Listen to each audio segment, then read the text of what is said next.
What does it mean, or what's it really like to retire on a pension? Well, I'm going to tell you, this channel is not about the finances of retirement as much as it's just about the adjustment to retirement. But I did have to get here somewhere. I did have to make money. I'm Melinda. I retired at 52. I went back to work for a year. I turned 53. I've retired again. I am currently substitute teaching as a supplement to my retirement. I can't really talk about retirement without talking about my dad. And my dad lived to retire and created a really good life for us kids and for my mom. My dad was a small business owner, and his retirement was built off of investments and the stock market and savings. Both my dad and my brother were in the military. However, they were not career military professionals, therefore they didn't get a military pension. They did serve and did get some money from the military. When both of them passed away, I believe the military did play a role and did provide some finances for their funerals. My dad's investments did allow him to pay for both my older brother's college education and my own. I did, however, pay for my master's degree and specialist degree on my own through loans. When you have college loans while you're teaching, you can have those loans deferred during the time that you're taking classes. It took me 2 years to complete my master's and 2 years to complete my specialist. I stopped at my specialist degree because I was pregnant with my second child, and being a principal and going to college and being a mom was more than I could take. And I could continue to be a principal without my doctorate. And had I gotten my doctorate, I might have still been paying off college loans a lot longer than I expected. Speaking of college loans and going back to school, in order to make more money as a teacher, you needed to get more degrees or more education or certificates. Therefore, in order to make the money that I make now, I had to go back and get my admin degree or my admin certificate. That's why I mentioned my master's and my specialist. Or you can take on additional responsibilities in the school district. I also coached. I also, at one point, was in charge of the before and after school program. I got a stipend for being in charge of the preschool program, and I also got the summer school stipend. I think I did summer school for 3 years. So in addition to a salary, a teacher can take on additional responsibilities to make more money. I say all of that to say that my college loans were not paid off until approximately 3 years before I retired. Or if I had gone on to get my doctorate, I probably would have paid off all of my education at the time that I retired.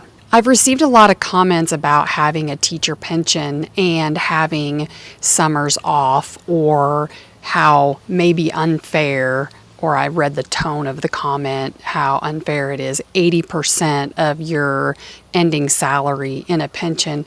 I would just like to say there are not many perks to being a teacher. Therefore, a really good pension is one of those perks. Even if it is my money that I'm putting into the pension, the money that I get back in the end for the rest of my life is very, very valuable. My final retirement calculation was based on my 3 highest years. And I mentioned a little bit ago that I was the preschool coordinator, I was the before and after school coordinator, and I did summer school. I did 2 of those things at the same time as being a principal. So I was getting my principal salary, a preschool stipend of maybe $1,000, $1,500 a year. And then I did summer school for 3 years. And the summer school stipend for teachers and principals was pretty similar. I think the teachers got $3,000 to $3,500 a summer, and then the principal got $4,000 in the summer in addition to their pay. So it was like a stipend. So those were my 3 highest years in order to equal the average that I would get paid out in my pension. Along the way to retirement, our district offered other opportunities to invest in a variety of things. I did not do that. Of course, hindsight's 2020 and I look back and I wish that I did.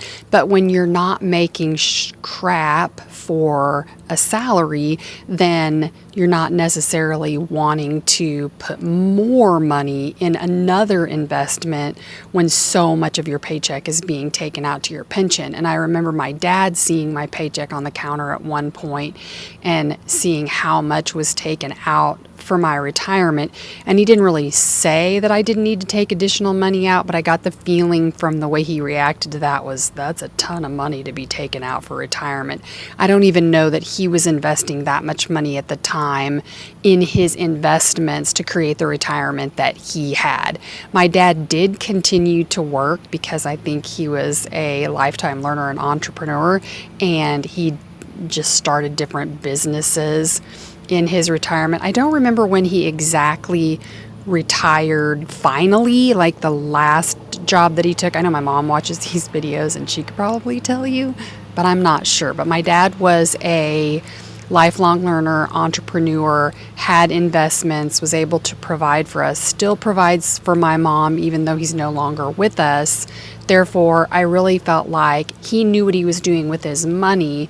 When he noticed what I was doing with my pension, I felt safe in that. Of course, if I could go back, I would take money out, and I would always recommend that young baby teachers take extra money out for investments and the opportunities that are offered to us from our districts. However, I just know how hard that is. The district that I left, that I was there just for a year, the starting teacher's salary in that district was $38,000 a year. And a significant chunk of that is taken out for retirement. So it's not as much on a monthly basis as you would realize. And I had teachers who had 3 kids and were trying to, I believe they were married and had a spouse's income as well. Hopefully it was a good spouse's income, but 38,000, what if you're a male teacher raising a family and that's your salary? Again, if you can make it to a teacher's pension, it might make it worth that. About 5 years ago, before I retired, I started going to PSRS meetings that are held across the state, Public School Retirement System meetings. They have 12 of those meetings, I think, throughout the year, and you can order your retirement documents, I think 3 years worth of documents to show if I retired on this date, this is what it would be on this date or on this date. I always ordered 3 different retirement dates to see what the difference would be on each one. At those meetings, they did a presentation, they explained the whole thing, they answered all of your questions. In the first meeting that I went to, I didn't understand anything that they said, but I went, and then each meeting I went to after that, I understood a little bit more and a little bit more and a little bit more. And then the last 2 years before I retired, I actually talked on the phone to the retirement specialists in PSRS, or you could go to the office. A lot of teachers feel more secure going to the office to have the conversation. I actually had a Zoom call conversation about my retirement with them. So right before I retired, I pretty much knew exactly what was going to be deposited in the bank in my retirement, except for federal taxes. I did make a huge error in my calculation for federal taxes, and that affected me for about 3 months. But once I got all my debt taken care of, went back to work as a critical shortage teacher, I was able to fix kind of a crisis financial situation at the time. My last day of work the summer that I retired was, I think, June 5th or 6th. And then my last paycheck from my district was June 20th. My first retirement check was July 30th, and I had to make sure that there was money in there to cover any bills until I got them switched over to a new timeline. A lot of my bills, since I was paid on the 20th, were based on the week after the 20th to automatically come out of my account.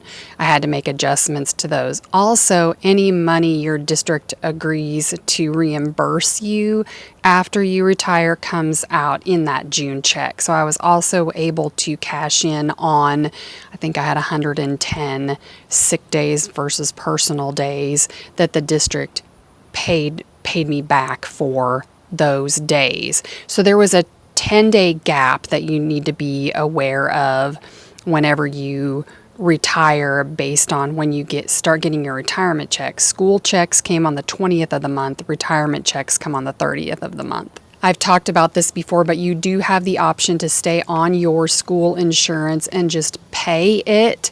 And I believe it's the same benefits as what the teachers and what you've always received. I chose to go and get an independent retirement insurance plan.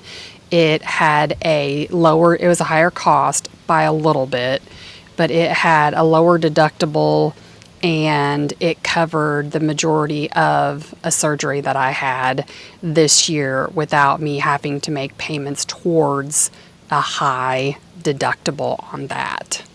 If I misspoke or said something confusing, please ask questions in the comments or let us know what your state offers as far as a pension.